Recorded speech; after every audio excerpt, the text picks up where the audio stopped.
Bonjour madame. Bonjour. Je suis désolé, c'est obligatoire, je suis désolé. C'est une brigade pas comme les autres qui déambule dans les rues d'Anderlecht.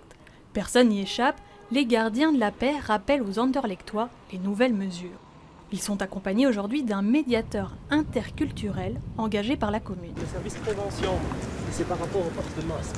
Vous savez, à partir d'aujourd'hui, c'est devenu obligatoire, Bruxelles entière.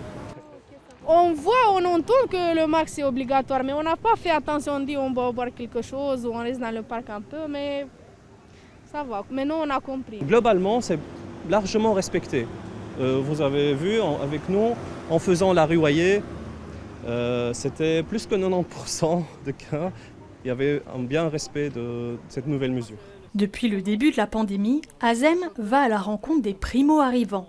C'est le cas par exemple à Kuregem où une grande communauté de Syriens s'est installée. C'est alors en arabe qu'il les informe. On a un double outil, l'outil linguistique et l'outil culturel, parce que certains groupes très spécifiques, ils ont un fonctionnement qu'il faut comprendre avant d'agir.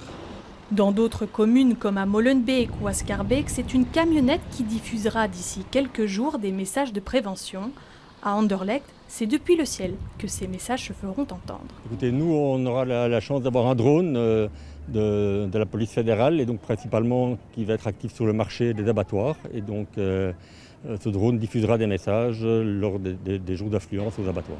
Les affiches communales dans les artères commerçantes restent évidemment de vigueur. D'autres seront dès demain installées sur tout le territoire bruxellois. La région entend bien poursuivre sa sensibilisation, notamment auprès des 14-25 ans.